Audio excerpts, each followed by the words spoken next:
Time to get this week's edition of the Wednesday Grab and Go Growth Tactics webinar started. My name is Jim Wilcox. I am the person on the left of the screen there, looking playfully serious. I own the Sandler Performance Center in Fort Wayne and South Bend, Indiana. We service all of Indiana, amongst other areas as we are invited in. John Vanderslice normally joins us. He sends his regards to those of you who may know John, maybe a client or prospective client of John in New Jersey.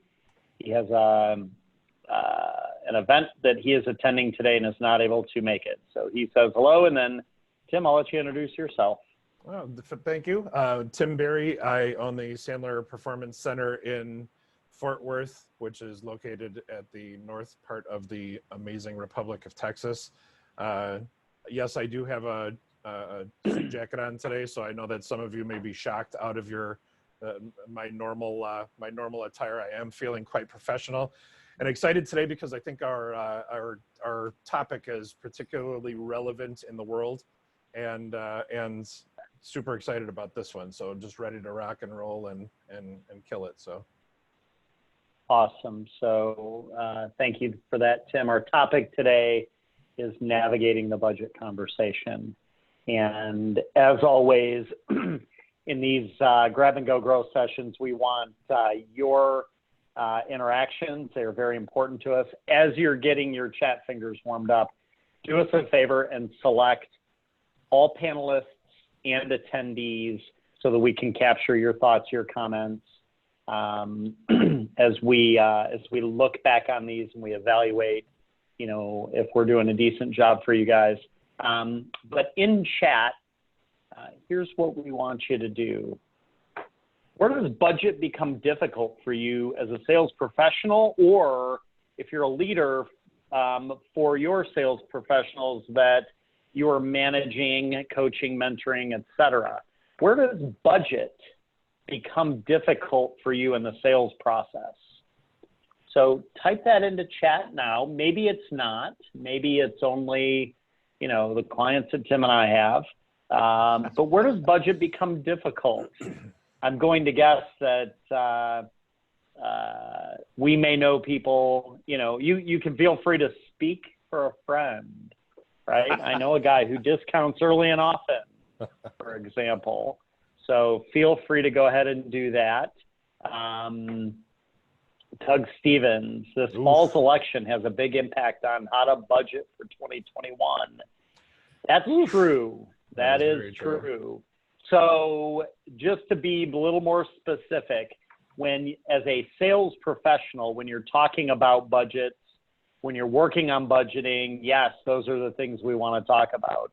So I agree with Doug, thinking about how we are going to be navigating 2021. I had a conversation today with a client who said, hey, we're going to figure 2021 out right at the end of the year because we've got a lot of big decisions to make. So I have a friend that thinks clients' primary concern is the price. There you go. Appreciate that. Who set the budget and why is the beginning of the conversation? Yes, I like that.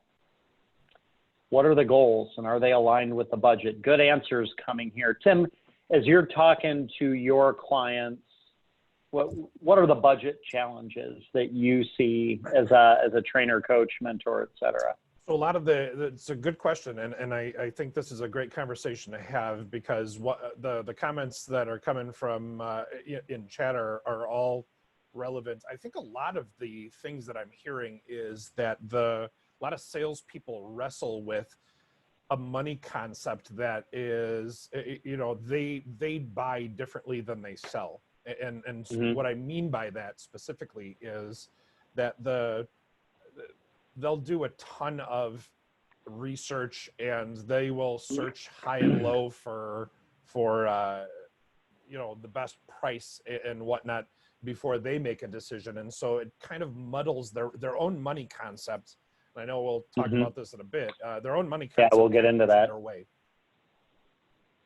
Yep. I see a lot of that, though. I see a lot of discounting because of COVID-19, for example. I see a lot of people coming to me about that type of a problem. Like, ooh, you know, I things are scarce out there, and so, you know, we got to sharpen the pencils. And I hear those types of things. It's interesting. I think a lot of the budget difficulties that sales reps run into are often, not always, but often a result of the story that they're telling themselves in their heads. And I'll give you an example of this. We tell ourselves that, you know, COVID has people paused and panicked and scared to invest, et cetera, regardless of what we sell, product or service. And so we tell ourselves that story in our head, and we stop short of asking the questions necessary around uncovering somebody's budget. Could they actually, can they and will they actually invest in us? And we don't go that extra step. Richard typed into chat, sales agents and their excuses continually fall short of expectations. And that's part of that story, right? We tell ourselves a story that ultimately becomes reality. So for the purposes of this conversation today, and budget is one of those great big topics where we could run 4 or 5 grab and goes on. In a half an hour, we're only going to hit a few points, but let's define budget really quick. When we are talking budget with people, the obvious thing that we're talking about is money. Money is a big part of it. There's another piece that we're talking about as well. What do we mean by time, Tim, when we're talking about time from a budget perspective? Well, time comes into play when you're talking about, you know, implementing this product or service. You know, what kind of time is going to be demanded of the actual client in order to, you know, get familiar with the new product or service and stuff like that. There's a cost to that time. So when I hear, you know, money's one thing, that's what's coming from the, you know, the corporate CFO is writing the check and whatnot, or payables is paying that off. But time is also a consideration, because you're going to have a user group that's going to be affected by the investment and whatever it is you're selling. So that has to be considered. Absolutely. Another aspect of a budget is the energy that we have to put into it. It's not only the physical energy, and that has to do with time, but, you know, what kind of headspace do I have to dedicate towards your product or service? And then lastly, what are the resources necessary? So in a previous life, I sold services where money was a big part of the equation, but there was also a time piece of it. We had to dedicate so many hours per week or per month or per quarter to the projects, but there was a significant amount of resources as well when we would consider that a project manager always had to be assigned on both sides of the equation. That is something that we very much had to talk to. If there are interdepartmental conversations, negotiations, et cetera, that have to happen, that's a function of time, energy, and resources as well. So when we speak of budget, it is not only on the money side of things.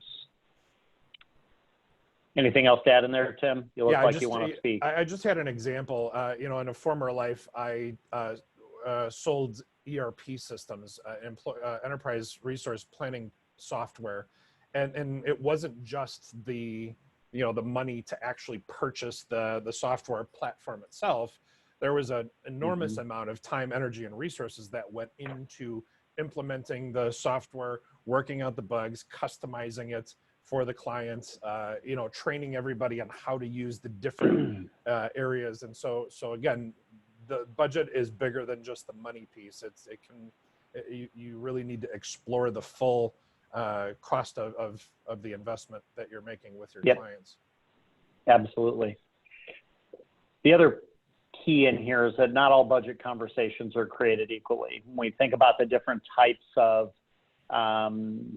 clients that we train clients who are in the one call close conversation where, you know, money might be more of the driver. We think about enterprise level clients that we might train where sales cycles are long and drawn out, and there are conversations to be had across the organization, or even channel selling where Budget's part of it, but there's also conversations to be had on how our people are selling through to the end client. So budget conversations come in many different flavors.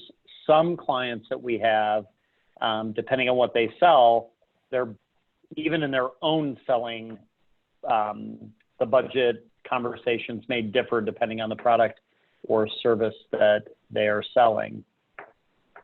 Tim, you alluded to this earlier. One of the things we talk about are the messages in our head around money. You talked about money concept earlier. Can you elaborate on that just a hair? Yeah, I think a lot of the times what we have is we've got a preconceived notion. We've been conditioned since we were little kids to sometimes not talk about money. You know, I remember growing up in a house where money wasn't abundant anywhere. And so, you know, I grew up with messages in my skull, like a penny saved is a penny earned. And hey, money doesn't grow on trees. And so, wait, Tim, I know your mom, right? And I distinctly remember when we were probably 15, your mom saying, "What do you think, Barry? This stuff grows on trees." I know that was a message for sure. Yeah, no question. And that plays into when I was 15, I was being indoctrinated into that scarcity mindset, which again, you have to think about it as a sales professional. We have to think about what the tracks are in our own head, because those things have an impact and an influence on how we sell and how we talk about budget and how we approach this, you know, the strategy of having that discussion with our prospects and clients. Well, I think that's a real thing, because it, you know, on a webinar like this, it sounds simple, but what I want everybody who's attending this webinar, I want you to really think hard about those messages, because when somebody says to you, "Wow, this is expensive," or "I don't think I can afford it," or "That's a lot of money," what's the message that gets triggered in your head? And that, by and large, will dictate, if we don't do something about it, that'll dictate our response to that. So if Tim says to me, for example, "Holy cow, Jim, that's expensive," and I hear my mom on my shoulder going, "Dude, this doesn't grow on trees, right? Where do you think we're going to get that? Or how do you think we're going to pay for it?" If I don't address that message in my head, then I may end up with a response that's not in my best interest. So it's something to think about for yourself. So I would ask everybody on this webinar to self-reflect on that and think about the messages that are in your head, whether it's, most of us in the Midwest anyway, most of us have, you know, this scarcity mindset around money and where it comes from and how we get it. Some of us are blessed with an abundance mindset.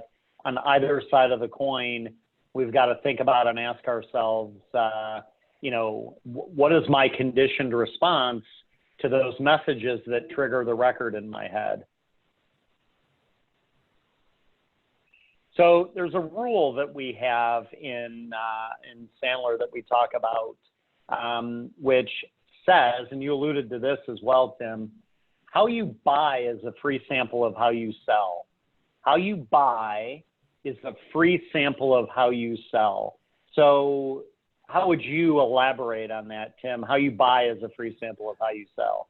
Yeah, I think a lot of times, again, this goes hand in hand with that last slide where the money concept, you know, you've got a narrative playing in the background of your skull, you know, when you're dealing with a prospect, and how you buy is a sample of how you sell. Really it's a reflection of what you're going to accept or not accept in the selling process. So a good self-reflection moment can be like, look at your last, I don't know, your last major purchase. How did you make that decision? You say you bought a 75-inch screen TV, or you bought a new car, or you know, something of over, you know, I don't know, $2,500, and think about how you purchased that, because that's going to have an influence and an impact on how you actually sell. And so when you hear, for example, "Ooh, that's a lot of money," I need to shop this around. If you happen to be one of those people who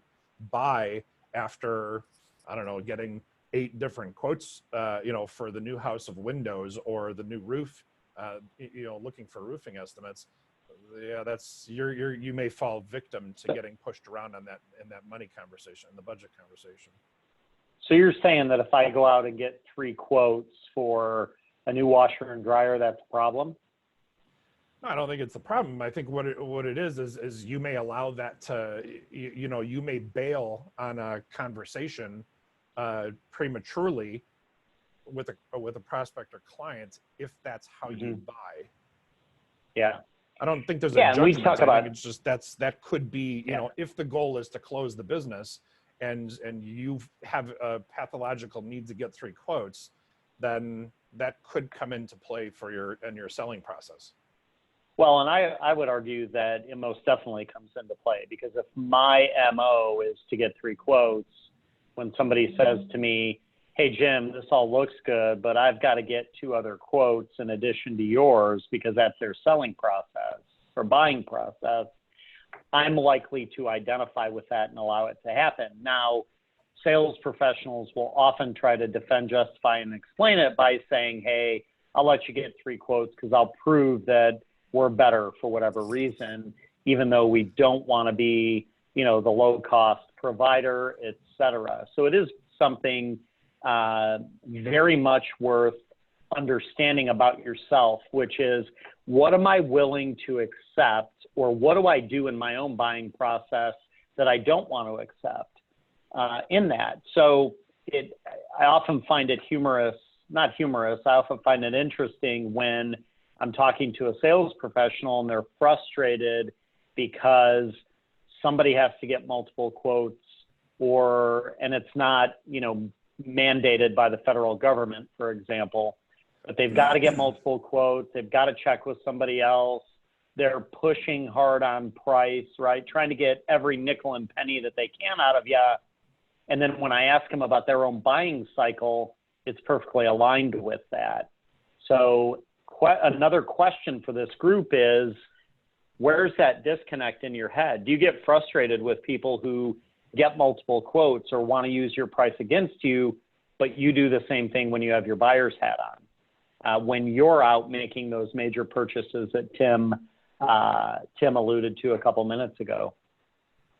It's a good question. Leads to something else. Yeah, go ahead. I'm sorry, I apologize. There's a good question in chat, and it's how do you work around corporate procurement processes? And I think that's a whole different world at that point, and that's probably another grab and go for sure.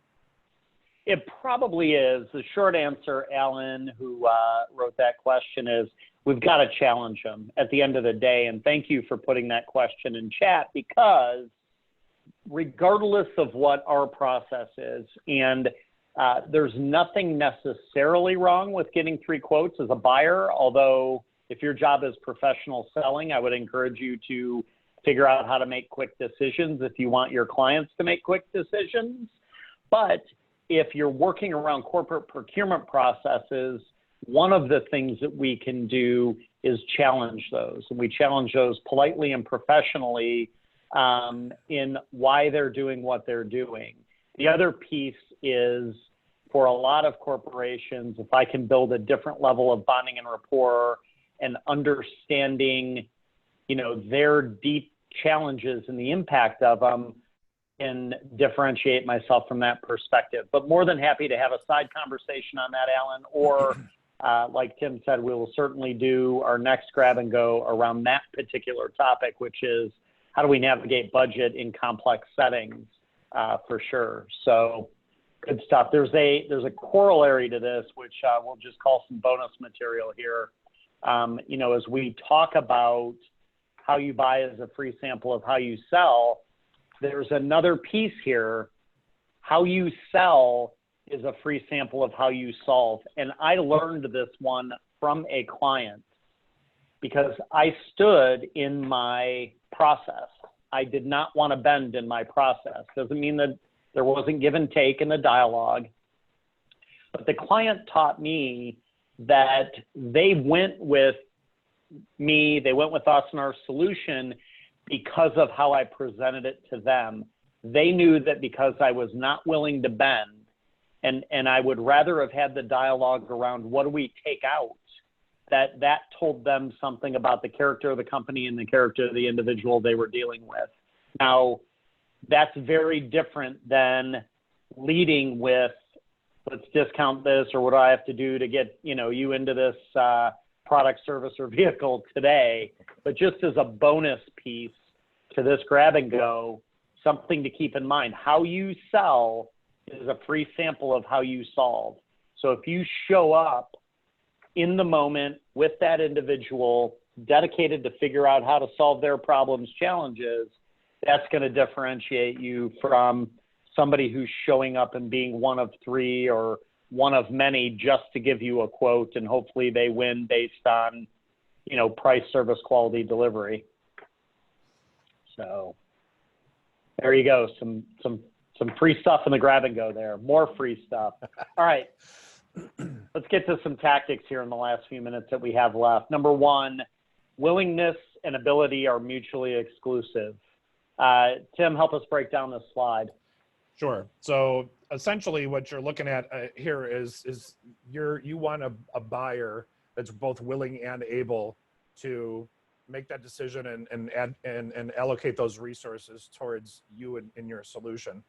The problem is that a lot of times the person that we are talking about is one of the other three. They're either unwilling and unable, they're unwilling or able, or they're willing but they can't.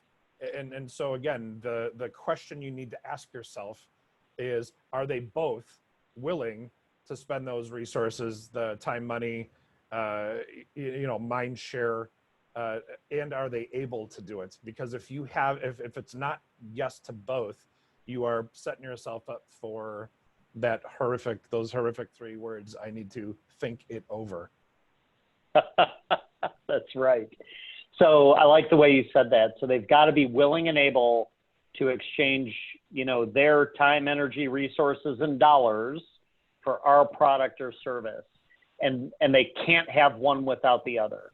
And sometimes we see when we're coaching sales reps, sales professionals that will beat their heads against a willingness without the ability, or ability without the willingness, or worse, they're neither willing or able, but they're engaged in the conversation and we're trying to convince. None of those three positions serve us very well. So the first thing is we've got to figure out their willingness and ability. The next thing is we've got to speak holistically around their budget. We've got to understand all the moving pieces of, not only their budget, but our budget. What are we expecting them to invest? And compare that with what are they expecting to invest? What are they expecting to invest? Because for many of us on this call, there is a time, energy, resource, and dollar component to everything that we do, and likely one or two other things that, they've got to invest in as well. How we doing in the chat box there, Tim? Anything new in the chat box that we should pay attention to? Yeah, no, I mean, it's just, you gotta have these conversations as soon as possible. You hoping you're gonna ultimately, and Steve Phones makes a great point. He says, hoping they find a budget is oftentimes a bad idea. What I would actually assert, Steve, is that it's always a bad idea to help for them to find a budget. You have to navigate and lead them through that conversation, one at a time. When you hear those words, which we all hear, I mean, it's not like there's any judgments that are we make on this stuff, but we all hear, well, we really don't have a budget for that. Okay, great. Now is the time when you actually have to, grab a blank sheet of paper with your prospect, and you have to build what it looks like. And this is what we mean when we talk about speaking holistically. Don't just let them go, yeah, we need to find it. Build it with them and figure out where it could possibly come from. Yeah, and to pause on that just an extra second, Tim, I think that, now is the time, because I've heard a lot of sales reps say that, gosh, for my product or service, they just don't have the dollars allocated there. Sometimes we've got to help them find it. right? If we do a good job of uncovering, the compelling reasons to do business together, then we also have the right and the ability to help figure out where those dollars will come from. And I just had a great example of a client who was pitching their product and having a great dialogue around it. They got to the budget conversation and they were willing and able, but they had, an allocation issue with dollars. And so rather than saying, okay, well, we'll put this off to Q1, the sales rep did a great job of saying, let's pretend that you had to find the money now. Where would it come from? And without hesitation, the buyer said, well, I would explore our travel budget. I would explore some of the changes in our marketing budget. And I would explore some of the, to see if there's any additional dollars that we may have invested, not CapEx budget, but other budget dollars that we would have invested physically in physical locations to see if we have the ability to, pull dollars into this project. And the sales rep very, without missing a beat again, said, is that something we should do? And that ultimately got them the sale, where a lot of other people may have said, you know what, we'll push this out. It makes sense to me. I get you. I understand it. So something to think about there in terms of finding budget. So some techniques to uncover budget when you're talking to your prospective client. We talk about bracketing. What's bracketing, Tim? Bracketing is just... It's not how we get to the final four. I was going there, darn it. No, bracketing is just simply giving them a range. You can say, hey, typically when we're working with, clients that they have similar situations, it's between, $75,000 and $115,000. Just bracket. Yep.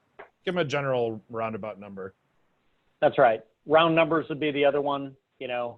Tim, round numbers, you've got problem A, B, C, and D. What do you suppose it's going to cost to fix this? Or, hey, Tim, if I gave you a round number, like somewhere around, and I'd pick the middle of my range, $50,000, would that knock you off your chair? Off the record is one of my favorites because, and then it goes along with let's pretend. Both of these are my favorite because psychologically it makes it not real, right? So we get into that little fantasy land or that play world of, oh, this isn't real. And a lot of times, unless they happen to be, a professional buyer, a lot of times people will, play along with that off the record or let's pretend. And I can't explain it, but all I can tell you is that it works.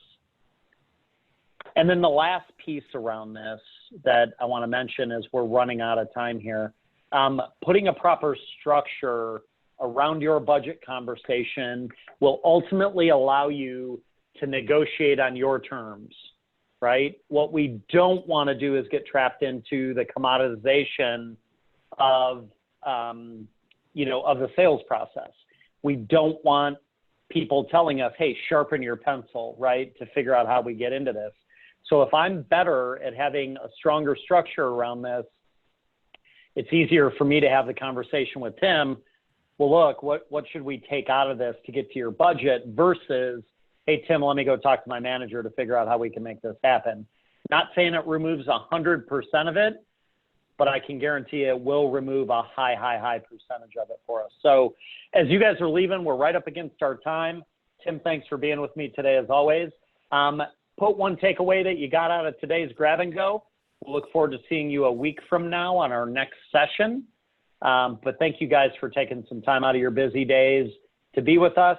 You do me a favor and put one takeaway today, and we'll look forward to seeing you guys next time. Oh, it's just fun stuff.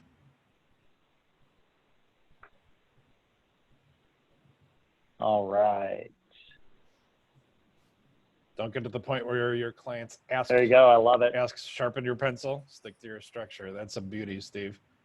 That's a winning takeaway right there. Only be cheap when you're buying and not when you're selling. Thank you, Paul. That's a beauty. Thank you, Paul. There you go. There's another rule as we're leaving here, Tim, that goes along with kind of what we said earlier and what Paul's alluding to, which is only decision makers can help others, reach that decision or make decisions. So if I'm strong in my buying process, I can be strong in my selling process. If I'm wasting a bunch of time trying to, collect information, convince, get 3 quotes, if I'm going all the way across town to save a nickel, right, I'm definitely going to identify with it when someone's doing that to me. So I got to be careful of that. Yeah. All right, it's 1:02. We're way over our time. Appreciate it, everybody hanging out with us. We will talk to you guys next week. I'm going to go ahead and stop sharing and get this ended. Everybody have a great day. Au revoir. See you, Timmy.